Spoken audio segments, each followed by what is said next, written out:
Thinking about uni? Apply now to Australian Catholic University and start studying in February next year.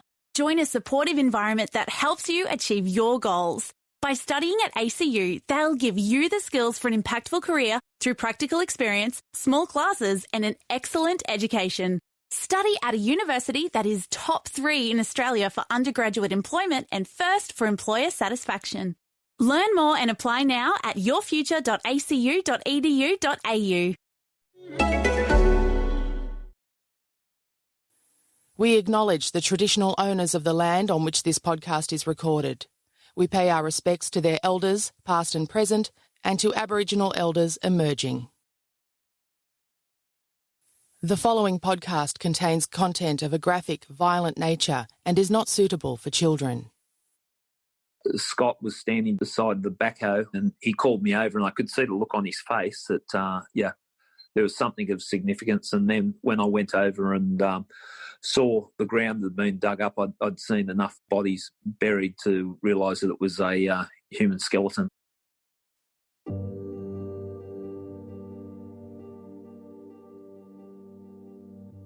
Gary Jubelin is arguably Australia's highest profile former detective right now. It's a spot usually reserved for former detectives on trial or former detectives becoming charismatic media commentators. But I'm pretty sure this is the first time one man has been both at once. Jubelin worked in major homicide for decades, investigating dozens and dozens of murders. Some investigations had satisfactory outcomes and some didn't, but it's the disappearance of 4-year-old William Tyrell that brought his brilliant career undone. He was suddenly and sensationally stood down as the lead investigator on that case in May 2019. He resigned from New South Wales Police a couple of days later and was then charged with 4 counts of unlawfully recording conversations with the Tyrell family's neighbour, Paul Savage, without a warrant. The public was outraged. In fact, over 17,000 people signed a Change.org petition demanding the New South Wales DPP drop all charges against Gary Jubelin. The petition itself was started by the mother of a homicide victim. But the case went ahead and Jubelin was found guilty on April 6, 2020 and fined $10,000. He's since launched an appeal. Since April, though, Jubelin has been able to speak freely about his departure from the job and about everything else. He joined News Corp as an investigative journalist and he released a podcast called I Catch Killers, and this week his book of the same name hits the shelves. I Catch Killers is one of the all-time great titles, obviously, but in a lot of ways I reckon it sells Gary Jubelin a bit short because he's way more generous than that. The podcast isn't even about him catching killers at all. It's a show in which he interviews other coppers about their careers and their accomplishments. And the book is focused at all times on the contributions other people have made to his life and his work, and on the victims of the crimes he's worked on and their families. So I wasn't surprised to see so many of those family members gathered at Sydney's Downing Centre courts in support of Gary Jubelin during his trial. 2 of our former guests, Mark and Faye Leveson, led the statements to the media outside. This is from Faye and I regarding today's situation. We must start by saying what loyal supporters we are of decent, hard-working police officers and not ones who are driven by ambition and petty jealousies. That is why we stand here today, with our support right behind Gary Jubelin, a former police officer who will work hard, push the boundaries, think outside the square, and very importantly, consider the victims of crime always. Gary knew how to use all the resources at his disposal, including the media.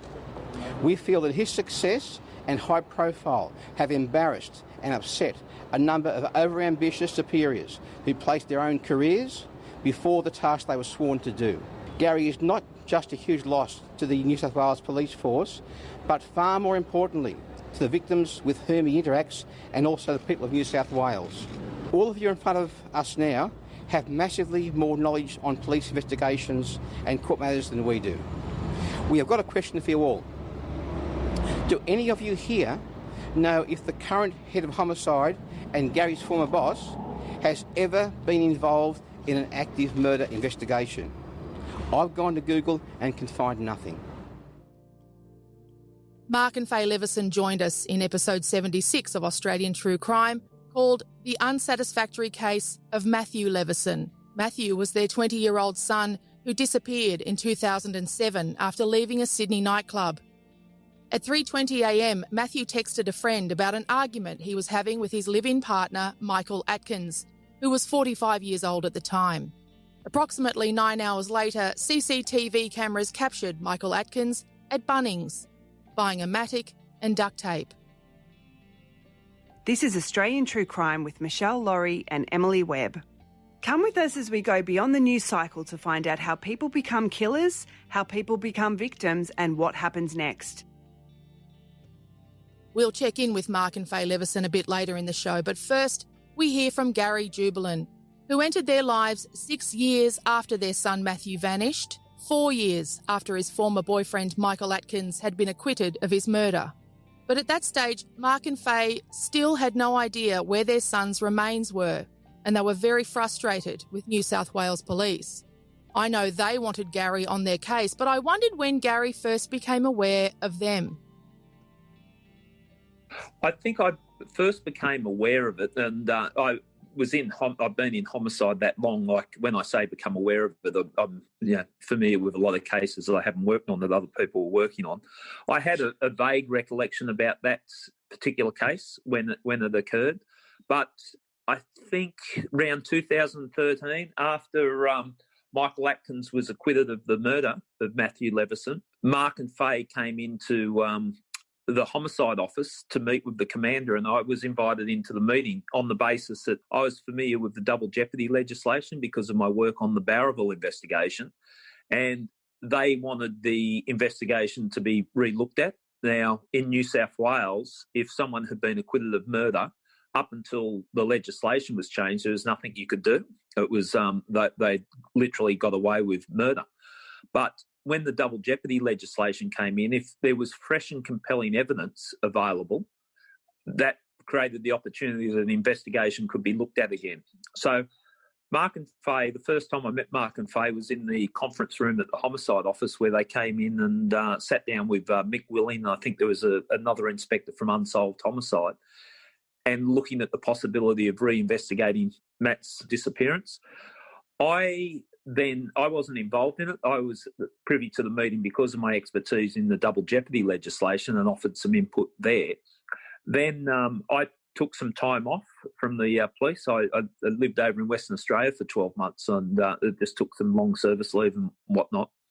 When I got back, the investigation hadn't progressed, and I had come back over strength to the Unsolved Homicide Squad, and I had a look at the brief, and I was a little bit frustrated that things hadn't been done, so I picked it up and started working with it with a couple of local area command detectives and one from Unsolved Homicide. What do you mean when you say things hadn't been done? What did you think was lacking? Oh, it hadn't been progressed at all. The investigation from when I was speaking to the family 12 months before, no one had picked it up, and I don't know the reason because, as I said, I was off for 12 months. I'm assuming it was workload of other officers, but no one had actually had a look at this potentially fresh and compelling evidence. So I got myself involved in it that way. So Matt went missing in 2007. Atkins was charged in 2008 but acquitted already in 2009. Yep. So it must have seemed to a lot of people as though it was done and dusted. And as you say, because of the double jeopardy laws, there was an opportunity if there was fresh and compelling evidence. What was it? The information that we'd received, that there was some comments made on social media, on Facebook, that appeared to be coming from Michael Atkins. And it was a private conversation that someone had passed on to police. We looked at it and examined it, and it certainly had information that was very specific that one would assume that only Michael Atkins would be aware of. On that basis, we followed up that information, which took us overseas at one stage, and then we had someone come back into the country and we followed it up, and it brought it to a conclusion that it was in fact someone that was pretending to be Michael Atkins had initiated the account. So that was devastating for us, because the nature of the information, I said to Mark and Faye, Matt's parents, look, if we can corroborate this, I think, in my opinion, this does constitute fresh and compelling evidence, and I think there's a very real chance that we might be able to get the matter back before the court. That wasn't offering up false hope. That was just giving them my opinion of the information. So we worked on that for about 4 months, and then we thought we made progress. We thought we'd corroborated the evidence, and then there was a little twist right at the end when we realised, and I'll call him a nut, and I think that's an apt way of describing him, a nut had impersonated Michael Atkins and created this false account, and we tracked him down, and I was devastated for Mark and Faye, because their hopes, whether real or imagined, had been lifted, the fact that we're looking at it. So we're then confronted with a situation. I had two local area detectives from Miranda working on the investigation. One of them was Scott Craddock, another one, Damien. And I said to those guys, look, because we were devastated, I remember going around to Mark and Faye's place and saying, I'm sorry, this information that we've been following up has come to a dead end, and what we've got here is there's nothing further we can do on the investigation. With that, Mark and Faye were very emotional, understandably so, and that was anger, sadness, the full range of emotions. And I walked out of their place feeling very, very down, and I felt like I'd given them false hope and then taken it away from them, and I could feel their pain.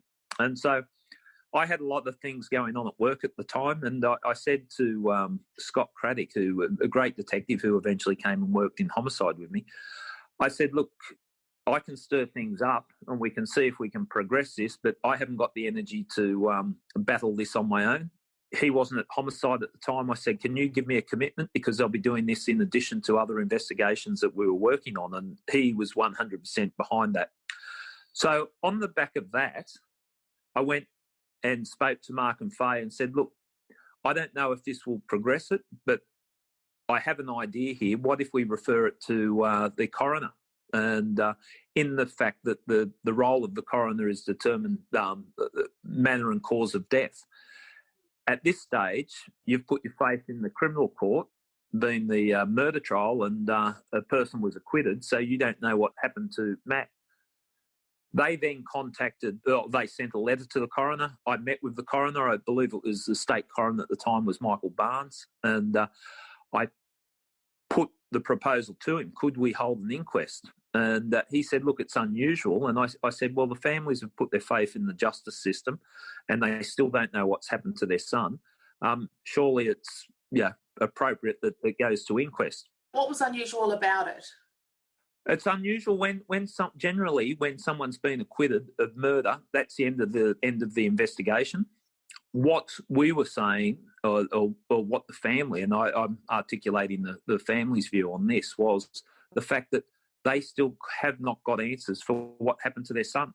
Their son disappeared. Someone was charged with murder and was acquitted, and they're still looking for answers. So usually a family's out of options once that's happened, are they? Yeah, it's rare that you go back to inquest after a murder trial, whether it leads to a conviction or acquittal. So it was sort of a new way of approaching it. On the back of that, the coroner was receptive to it, and then we started to prepare a brief of evidence, which involved myself and the team I was working with, Damien, Scott and John, to compile a brief of evidence to the coroner. And then we presented that brief to the coroner, and then during the inquest, Michael Atkins was called as a witness, and I discussed with Mark and Faye and also the Crown prosecutors on the best way to approach it. And what I would call a very novel approach, that Michael Atkins was offered a Section 61 certificate. Now, a Section 61 certificate in layman's terms is if you get in the witness box at the coroner's court and let's say it's on the peripheral, someone gets in the witness box and says, I don't want to answer the questions because it'll incriminate myself.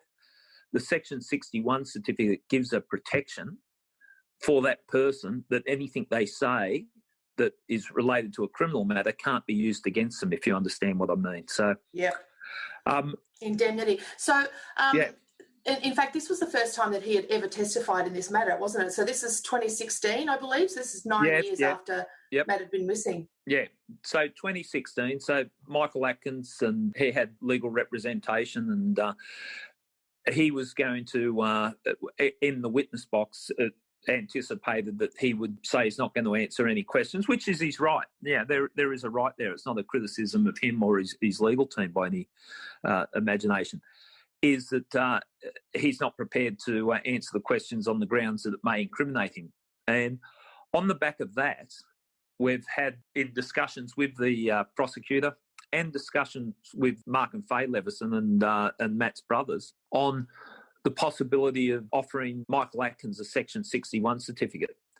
And how that came about, I was speaking to Mark and Faye and said, what do you hope to achieve from this inquest? And this is where it gets very raw, and parents shouldn't have to make a decision like this, but what do you want to achieve? And they said, we want justice for Matt, which is tick, and we want to recover his body, bearing in mind they hadn't found Matt's body for 10 years. And also that they had themselves been digging sometimes with their bare hands, hadn't they, in the bush, looking for their son's body.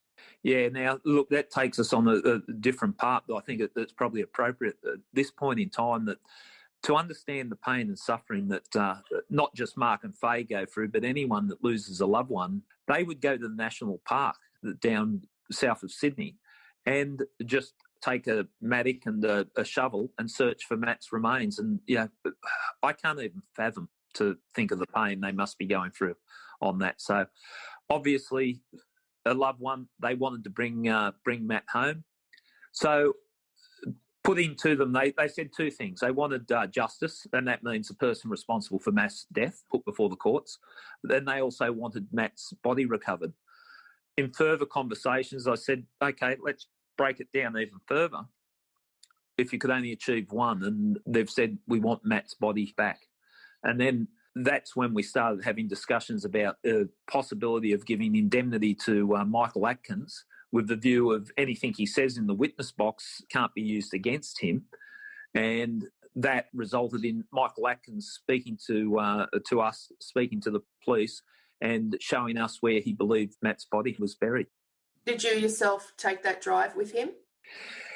Yes, how it played out, and there was a lot of negotiations backwards and forwards, and quite rightly so, because it was a big decision, and there had to be agreements in place, and his legal team certainly looked after his interests. But I sat down with him to interview him about it when it was decided that he would reveal what he knows about Matt's death, and his indemnity was subject to us recovering Matt's body.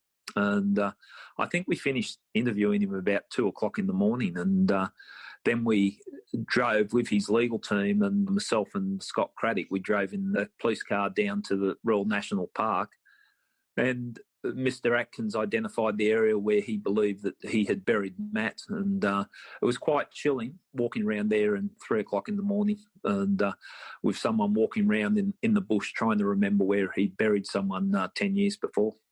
What sort of conversation did you have in the car? Did he talk at all? Was he quiet in the car? He was quiet, and it was certainly part of the strategy from the police point of view is that it was difficult for all, and I'm not saying I've got sympathy for Mr. Atkins, given what he put Matt's family through, but it was important that there was an environment in which he felt comfortable that he could tell. So it was an awkward trip, it was an eerie trip, and it was certainly a strange situation that we all found ourselves in. Because by that stage it was his contention, wasn't it, that Matt had died accidentally of an overdose and that he had panicked and buried Matt's remains in that location? Yeah. That's the version of events that he provided during the course of when I interviewed him that night at his solicitor's office. After the break, Gary Jubelin takes us into the dig, deep in a New South Wales national park, to find the remains of Matthew Leveson. Thank you to these patrons: Leah Everett, Bronwyn, Claire Faulkner, Jeanette Cook, Helen Roma, Georgia Cole, Siobhan Bentley and Liam Beaton.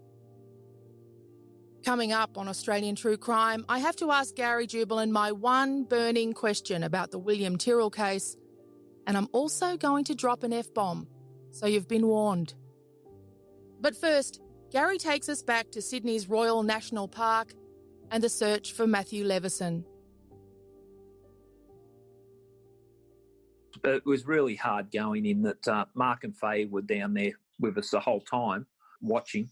And, yeah, we spent 6 weeks in total digging up the national park. And it wasn't, and this might sound strange, but it wasn't until the last hour of the last day of the search where I was actually speaking to Scott Craddock, my offsider, and our conversation went along the lines of, well, what do we do now? Like, we believe him, we think he's telling us the truth, but we have searched this, not just this location, another location that there was a possibility, given his recollection and some significant things he'd identified.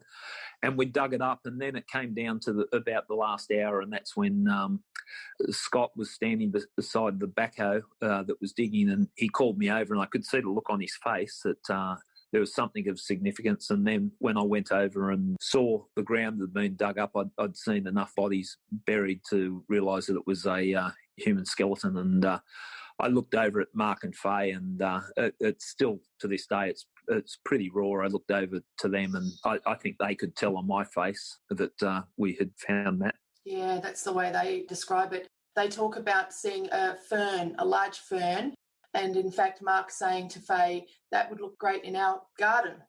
Yeah. And then the search was coming to an end and they were despondent. Yep. And then all of a sudden, yes, someone called you over, and then they could tell from the look on your face, Yeah, it was pretty chilling.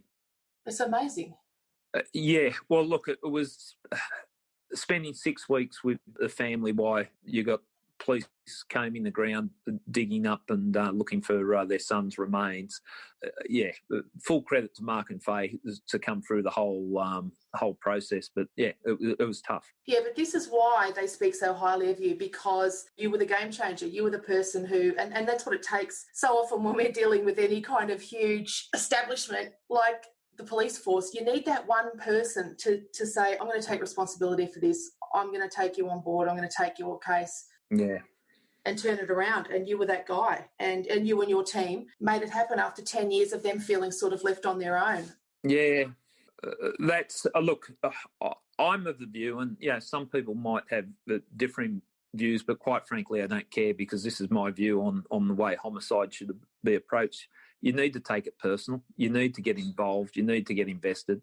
You need to understand the pain that the victims are going through. And, in an organisation, sometimes they don't want that type of thing. It's more of a statistical basis. But and the advice I give any young police officer, and it doesn't have to be a homicide, any crime, care for the victims, have empathy for the victims, and be passionate about what you do. And there's a fine line, because it needs passion with perspective.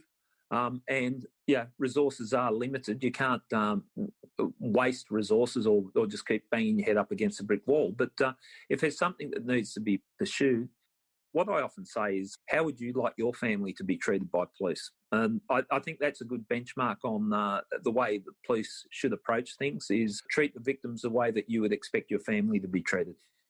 It is draining, though. It's a massive responsibility. I know retired homicide detectives in their 60s and 70s who are still phoned once a month by victims' families who don't have answers and don't have closure yet. Yeah. And you certainly left the force so suddenly. I'm sure you were in the middle of cases. Are you in the middle of things with families? Yeah, and that's been my frustration, and part of it was that before I left the police, I wanted to do handovers and that for a few investigations, and I wasn't given that opportunity. And I don't know, I can't understand the logic behind that. Like, the offences that I was charged with and now convicted but subject to appeal, and this is not diminishing the need to follow rules, regulations or whatever, but I'm not this corrupt cop that's just brought shame that should have just been ripped from the police force because he can't contribute anything further. Professionalism should have come into play and put personal biases aside. I should have been able to do handovers on the investigations that I was working on. And I still speak to the victims. I still speak to the victims, and they reach out to me. I help them and advise them where I can, but obviously I'm outside the cops. But it's not a big ask. You know, if a loved one's been murdered, what do you expect from the cops? The cops have got to be invested in it. If they can't invest in it, they shouldn't be in homicide. That's the way I look at it. Yeah, I know I'm not the first and I won't be the last person to express such deep disappointment at your being removed, just because it's such a loss to victims and victims' families. I know other detectives are passionate as well, but it's just such a needless loss, you know? Yeah, and look, there's a lot better detectives than I am in all the police forces across the country. I just hope this doesn't make people think, oh, well, look what happened to that bloke because he put out that he cared. Because you should care if you're investigating a crime. And there are some great detectives out there. And, you know, I've got a profile just because of the jobs that I was heading up. But the jobs I was heading up, there was a team working with me, beside me, the whole way through. And there's some great people out there. But I just hope organisations don't drown people that want to go that little bit above and beyond. Because I don't think we should be in the police, and especially in homicide, striving for mediocrity. I think we really should be trying to make a difference. Yeah, and I wouldn't think there were ever enough great detectives that we can afford to be throwing them away. Yeah, look, I had the experience, investigating homicides for 25 years. I still had the energy and I still had the passion, and I get on with my life outside the cops. I have a great life outside the cops, but that was my passion, and I felt that I could still contribute greatly, and that's the shame of the situation I found myself in. Can I ask you the obvious question about the William Tyrell investigation? I think it's obvious, but it's probably my naive faith in the police. But do you think you know what happened, but you just have not been able to sort of put the brief together? That's always my assumption in these situations. I always feel like, oh, I bet he knows. I bet he knows, and he just hasn't been able to pull it together yet. I have case theories, and there's no one person that I can say definitively, I know this person was involved in William's abduction or has knowledge of it. But, I led the investigation for 4 years. It'd be a bit stupid of me to say I've got no idea, because obviously there's lines of inquiry. These lines of inquiry, and at the time of my removal, they were to be explored at inquest, and that was part of the process I was involved in, right up until the dramatic day that I was told not to speak to anyone about the William Tyrell matter again, including the victim's family, which I felt that just seemed inconceivable. But look, there are, and I say case theories because they are only theories, and they need to be tested quite rightly in courts or through the inquest. I'm also mindful that there's a current inquest, and I don't want to usurp the authority of the coroner that's overseeing the matter. So perhaps the clearest or strongest I can say is, look, I've got some ideas. I can't say with certainty, but certainly more work needs to be done, and I'm sure it is being done. I don't think there's a police officer that doesn't want to see the William Tyrell matter solved. It's just that it's going to be a tough one. If your appeal is successful, could you go back to the cops? Would you go back? Look, I can't see that I could go back. I don't think in there, but even if I could, after what's happened to me, as much as I love being a police officer, absolutely love it. It rocked my boat. I don't think I would go back because I couldn't trust that this wouldn't happen to me again. Yeah. And I don't think I could. I'd be worried that my mere presence or involvement in the matter would hinder the investigation for the victims, because the cops might take a chop at me. So I wouldn't have the confidence to go back and work the way I need to work to solve homicide. So long and the short of it, even if I could, I wouldn't go back. And I'm sad about that, but that's the reality. Could we talk about relationships that you develop with perpetrators? I know that is not unheard of. It's not uncommon for you to develop relationships and keep them going. And certainly in your book and in your podcast, you've talked about an informant, Mr. X, whom you've developed a relationship with, whether you like it or not. And so interesting character. Yeah, I'd love to know more about that. So can you talk to us about those situations? Charlie Vazina is one of our faves. He's a beautiful former homicide detective here in Melbourne. And he in particular developed quite a relationship with the man who was a bouncer and who had an altercation with cricket commentator David Hooks. Right. That led to David Hooks dying. Yeah. And that man was acquitted on a manslaughter charge. But Charlie had an ongoing sort of relationship with that young man and his dad. You know, that can happen, can't it? It can happen, and I think, and you've referenced Charlie, who I've got utmost respect for, and haven't worked with him, but my observation of the way he's gone about his business, and it doesn't surprise me that a detective like that has formed a relationship, because one of the things that I've found, and I've spoken to a lot of people I know as retired detectives, but also on the podcast that I'm doing, is about empathy. And speaking to Charlie, and I have spoken to him, something that struck me with Charlie is that he does have genuine empathy, and empathy leads to making that human connection between offenders, victims, witnesses, informants. That is something that human nature, people want to make that connection. So the longer you stay in the cops, or this is what this has done to me, it stopped me being judgmental. Like I see in every bad person, there's a little bit of good, and in good people, there's a little bit of bad. And so if you have that open mind to the people you're speaking to, I think that comes across, and then they can relate to you. So it doesn't surprise me. But my relationships with informants, and some of the big jobs that I've done, I've relied heavily on criminal informants. And what we're talking there is someone with a criminal history that is assisting police.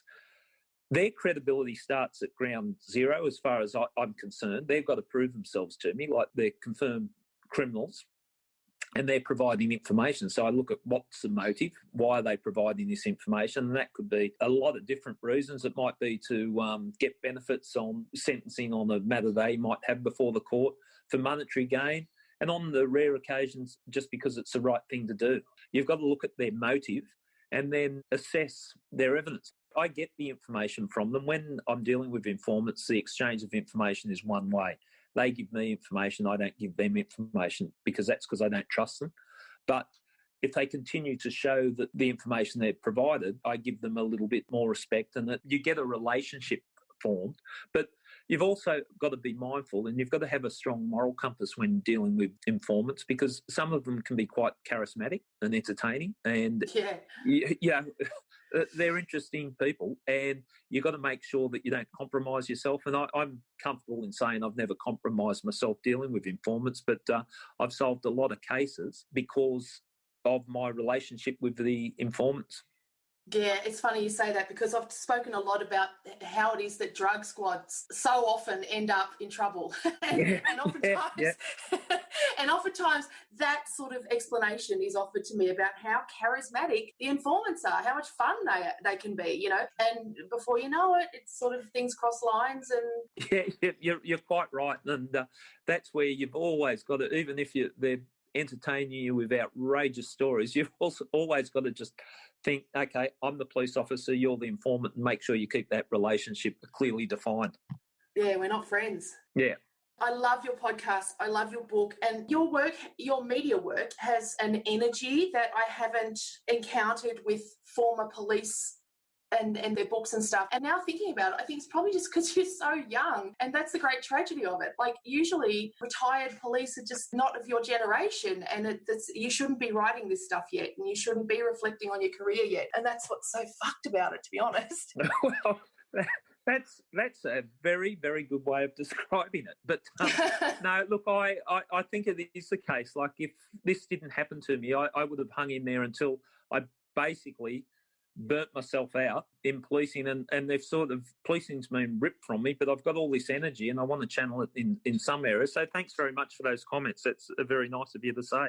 Listening to your podcast, listening to you talk to other coppers is just so energetic and so exciting, and I still get this youthful exuberance and excitement about being a copper. I love that.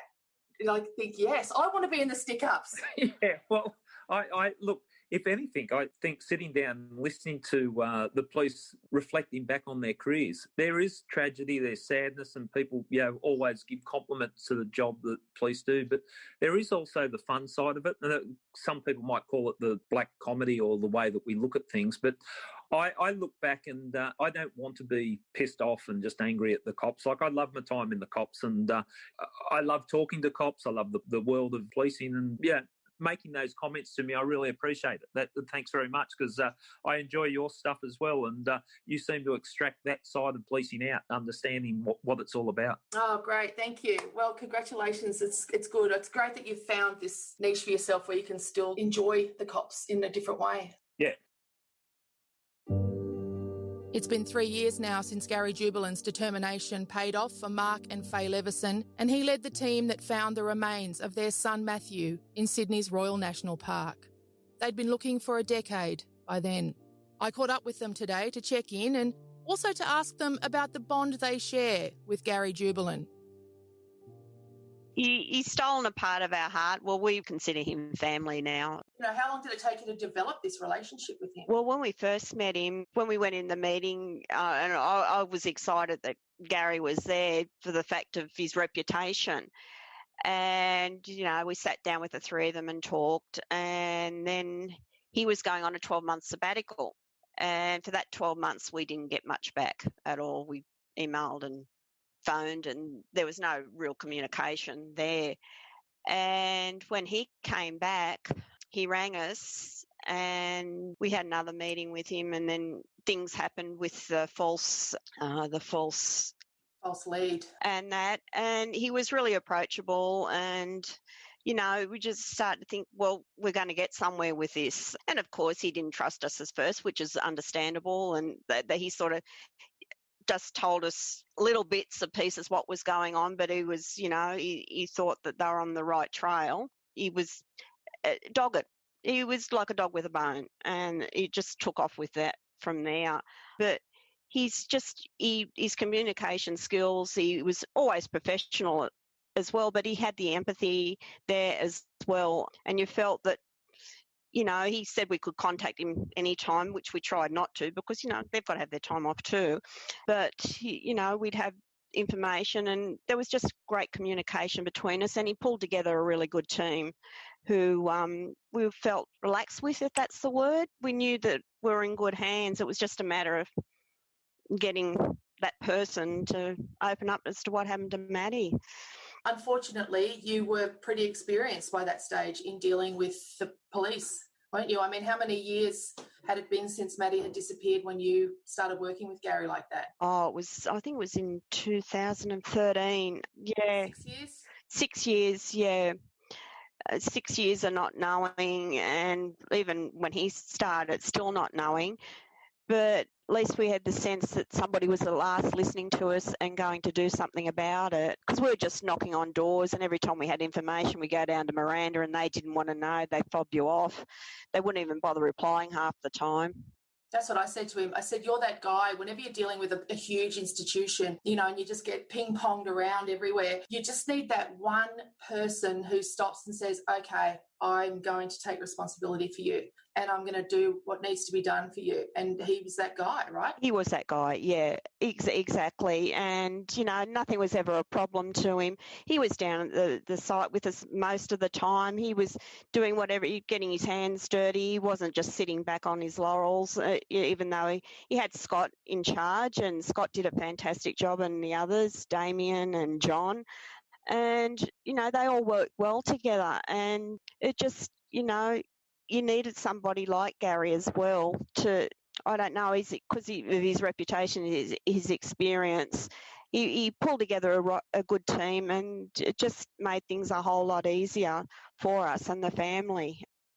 Now, do I remember correctly, did you take that fern home? Is that right? Yeah, we took the palm home, yeah. You did? Yeah, we did. It's looking very sad. It's still in its pot. Mark's laughing here because I mean, it's brown, but it's still in the pot, and it hasn't deteriorated anymore. It hasn't got any greenery on it, but anyway, it's Maddie. That palm is Matt. He nourished that palm. And if it wasn't for Mitch and Scott, we'd be still looking for Maddie. And of course, Gary saying we'd had to go down there again and just cross-hatch where they'd been. So when it went back to court, Atkins' defence couldn't say, well, Maddie could be in between where the buckets missed. That's right, because his deal was contingent upon him leading the police to Maddie. So, the deal would have been off, right, if they hadn't found him. That's right. That's exactly right. And I mean, when Mitch and Scott said to Mitch, take the palm out, and he did. Well, we were packing up, and unbelievable. Yeah, I still remember when Gary called us over, because they'd stopped before and they'd found a kidney bones or something that wasn't related, and I just said no. No, I couldn't believe it. And I think part of me was saying no because I didn't want it to be true, because then I had to come to the realisation that he was dead, even though we knew he was dead. That finalised it. So what have the last couple of years been like for you guys? That was 10 years of your life, was looking for Maddie and dealing with the bureaucracy of New South Wales Police and all of that. And so to have that one thing that you asked Gary Jubelin for in the end, when he asked you to narrow it down to one thing, and you did, and you said, we want Maddie's remains, we want to bring him home, and you achieved that. So that was 3 years ago now? Yeah, 31st of May 17. Yeah. What's life been like since then? A roller coaster. You never get over it. I mean, it's good. We've got Maddie home. He's in our dining room. The boys, we didn't want him in the ground. We wanted him home with him. He'd spent long enough out there by himself. But it's just been a roller coaster of emotions. Every time you hear about bones, even now, other remains being found, and we've got a lot of good friends who've got people missing. Your heart breaks for them as well, and it brings everything back to the fore for us, what we went through. You never get over it. You can't describe to people how it makes you feel, how it's devastated our lives. And in the same time, we feel lucky, if that's the word, that we've got him home, but it's still living hell. And then to turn around and to do that to Gary, the detective, then in the middle of our case, they put him on the Tyrell case, and we're sort of I'm thinking selfishly, oh my God, he's not going to put his efforts into Maddie, which was far from the truth, because he did. Our case never wasn't neglected. But he just seems to be the guy that every time there was a hard case and they couldn't crack it, we'll give it to Gary Jubelin. He can handle it. He can do it. And so they were spreading him thin, and then they turn around and do that to him. And there's so many conspiracy theories out there why they did that to Gary, but the way we see it is it was just tall poppy syndrome, a witch hunt, jealousy, and it's a boys' club. Even to the fact they tried to bring Mark into it, because there was a recording of Mark's voice on Gary's phone. And you could see it in their eyes, rubbing their hands, we've got him on this one, until Mark said, yeah, I knew he would. It was at my suggestion. And the look on their faces was classic. Gary Jubelin's podcast, I Catch Killers, is available wherever you get your podcasts, and his book, I Catch Killers, is available now wherever you get your books. And both are excellent. Thank you, Gary Jubelin, for joining us on the show, and thank you for downloading this episode of Australian True Crime, made in association with the Acast Creator Network. We'll be back next week. Thank you to the following patrons: Kathleen Snowball. Really? Trish Frederico. Liz Cooge. Natasha Townsend. Lorraine Wright. Amanda Richardson. Ermani Smallwood. Belinda B. Linda Matheson. Rosie Higgins. And Melly McNabb.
Get Dell laptops built for business that are preloaded with Windows 10 Pro. Dell recommends Windows 10 Pro for business. The right technology with the right people behind it. Call a Dell Technologies advisor on 1800 812 392 or visit dell.com.au.